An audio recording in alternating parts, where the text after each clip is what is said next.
आज का विषय है टेंशन से कैसे बचें। जैसे अभी इसके पहले आपने विषय सुना था, टेंशन किसे कहते हैं और टेंशन आने का कारण क्या है। अब ये विषय है कि टेंशन से बचें कैसे, तनाव से बचें कैसे। बाकी तनाव होने के बाद उसका उपाय क्या है दूर करने का, वो अलग विषय है। लेकिन टेंशन से बचाव कैसे अपना किया जाए, ये समझदारी बहुत ज़रूरी है। आप सभी अच्छी तरह से जानते हैं, आपकी लाइफ में अनेकों बार ऐसी स्थितियां आई होंगी जब आपने अपने आप को टेंशन से बचाने की कोशिश की होगी। कई बार आप सफल भी हुए होंगे और कई बार ऐसा हुआ होगा कि आप नहीं बचा पाए खुद को टेंशन से। तो कैसे बचाया जाए, वैसे हम आप पर कोई एलिगेशन नहीं लगा रहे कि आपको टेंशन होती ही है। हम तो चाहते हैं कि किसी को भी टेंशन ना हो। लेकिन यदि टेंशन आती है, होती है टेंशन, तो टेंशन से बचा कैसे जाए, पहला प्रश्न है। बाकी दूसरा है कि टेंशन होने के बाद उसको कैसे ठीक किया जाए, टेंशन को समाप्त कैसे किया जाए, वो अलग का विषय है। लेकिन पहले उसके ये विषय समझना ज़रूरी है कि टेंशन से बचा कैसे जाए, अपने आप को बचा लिया जाए ताकि टेंशन आए ही नहीं, ये ज़रूरी है। टेंशन होने ही ना पाए। यदि आपको ऐसा दिखाई दे रहा है कि यह परिस्थितियां हैं और अब टेंशन के पूरे चांसेस हैं, तो उससे अपने आप को कैसे सेफ किया जाए, यदि यह बात आप समझ लेते हैं तो बहुत सारे टेंशन से अपने आप को बचा सकेंगे। और फिर यदि कोई स्थिति ऐसी होती कि टेंशन आ ही गया है तो उसे कैसे दूर करें, वो अलग विषय है। लेकिन अभी तो इस विषय में समझना ज़रूरी है कि टेंशन से बचें कैसे।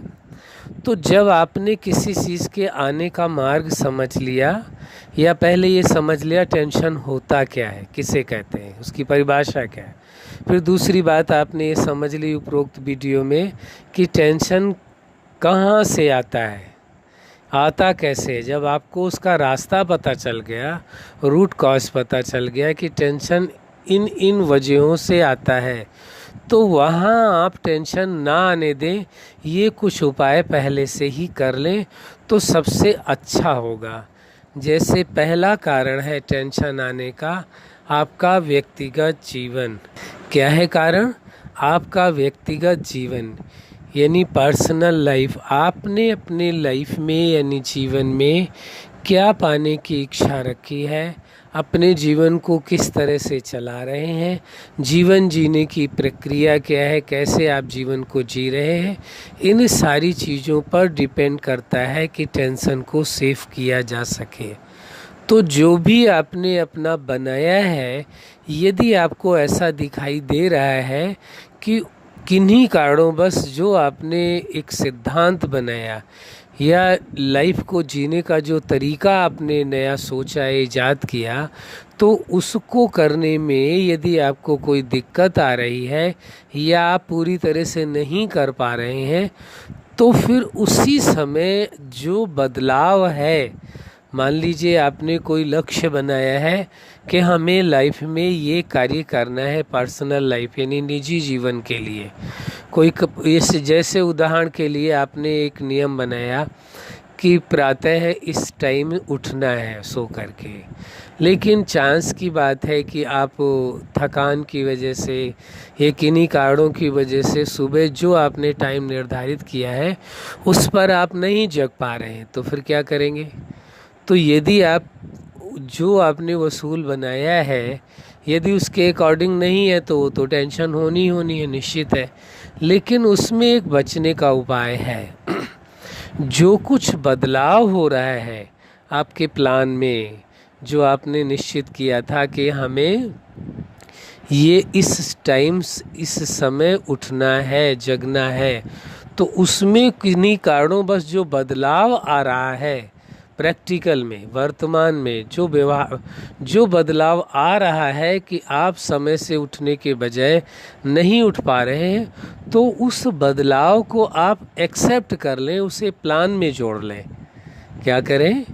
यदि टेंशन से बचना है, आपको पता चल गया कि ये कारण है, जो थकान का कारण है, ये वर्कलोड एक दिन पहले बहुत ज़्यादा था, कोई रीज़न था जिसकी वजह से आपको ऐसा लग रहा है कि आप समय से नहीं जग पाएंगे, और नहीं जग पाए तो जैसे नहीं जग पाए तो इस बदलाव को आप स्वीकार कर लें, या प्लान बनाते समय ही ये बदलाव उसमें जोड़ लें कि यदि कोई परिस्थिति आ जाए या कोई कारण बने, उस अवस्था में यदि हम समय से नहीं जग पाए हैं तो कोई बात नहीं है। यानी आपने वो बदलाव अपने प्रोग्रामिंग के टाइम ही ऐड कर लिया। यदि ऐसा नहीं कर पाए और अचानक बदलाव आ गया तो उस बदलाव को भी आप एक्सेप्ट कर लें, उसे भी आप अपने प्लानिंग का एक हिस्सा मान लें। यदि आप ऐसा कर लेते हैं तो उस समय किसी कारणवश जो एक दिन के पहले की थकान या और कोई कारणवश था, या शारीरिक कोई बीमारी थी जिसका कारण था, तो उस कारणवश आप समय से नहीं जग पाए, तो उस बदलाव को आप स्वीकार कर लें इमीडिएट, टाइम खराब नहीं करें। क्या करें? उस बदलाव को तुरंत ही स्वीकार कर लें, क्योंकि अब आप ये समझ चुके हैं कि अब आप यदि सो रहे हैं तो समय से नहीं जग पाएंगे, क्योंकि आप में थकान, शारीरिक थकान बहुत ज़्यादा है। यानी कि कोई शारीरिक बीमारी है जिसकी वजह से आप समय से नहीं जग पाएंगे, ये आपने समझ लिया है, आपको मालूम हो चुका है कि ये स्थिति है, अब हम टाइम से नहीं जग पाएंगे, तो वहाँ उस बदलाव को तुरंत ही स्वीकार कर लेना है और जो प्लानिंग में ही जोड़ लेना है, ताकि आप न समय से जग पाएँ तो आपको टेंशन ना हो। तो टेंशन से बचाने का ये उपाय है। वैसे तो आपको प्रयास यही करना है कि जो प्लान आपने बनाया है उसके अकॉर्डिंग ही सब कुछ चले, लेकिन बचने का उपाय है कि यदि ऐसी परिस्थितियां आ गई हैं तो उस समय वह बदलाव जो हो रहा है उसे स्वीकार कर लें। यही फार्मूला आपको हर जगह प्रयोग करना होगा, स्वयं के साथ, अपने रिश्तों के साथ। मान लीजिए किसी के साथ बहुत अच्छे रिश्ते हैं, किन्हीं कारणवश उनका व्यवहार आपके प्रति बदलता है, तो उस बदले हुए व्यवहार को भी आप स्वीकार कर लें कि संबंधों के बीच में कभी कभी जो कुछ गलत फहमी पैदा हो जाती है, मिसअंडरस्टैंडिंग पैदा हो जाती है, जिसके कारण ऐसा हो रहा है, तो उस बदलाव को भी आप स्वीकार कर लें, जिससे कि आपको तनाव नहीं होगा।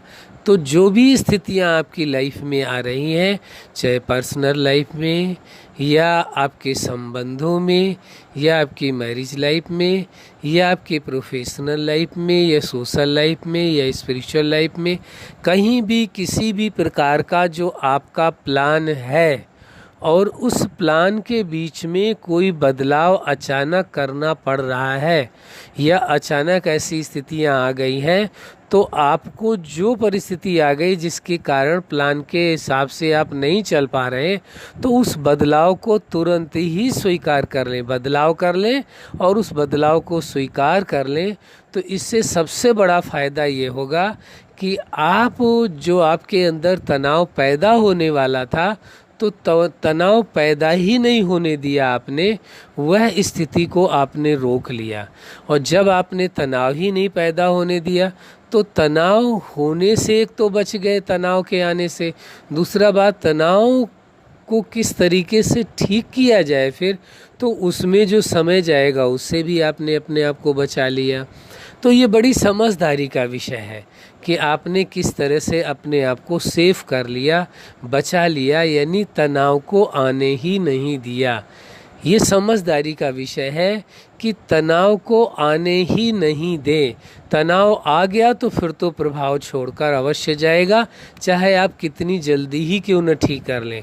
वो आपके मन पर भी प्रभाव छोड़ेगा, वो आपके तन पर भी प्रभाव छोड़ेगा, वो आपके संबंधों पर भी प्रभाव छोड़ेगा, हर जगह उसका प्रभाव जाएगा। लेकिन सबसे बड़ी समझदारी इसी में है कि यदि आपको दिखाई दे जाए कि यहाँ से तनाव आने वाला है तो अपने आप को बचा लें, तनाव को आने ही नहीं दें। ये सबसे अच्छी बात है।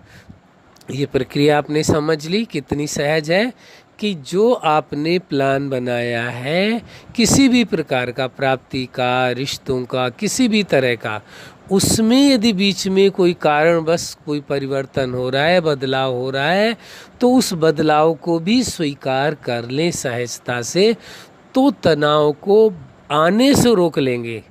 तनाव आने के बाद उपाय करना वो अलग मैटर है, लेकिन तनाव को आने से ही आपने रोक लिया, ये बहुत बड़ी समझदारी की बात है। और हम समझते हैं, आप सभी समझदार हैं, और अवश्य आपके जीवन में जो तनाव आने की कोशिश कर रहा है या आ रहा है, उससे आप अपने आप को बचा सकेंगे। अच्छा, आप अपने जीवन में सफलता के शिखर तक पहुँचे, यही हमारी हार्दिक शुभकामना है।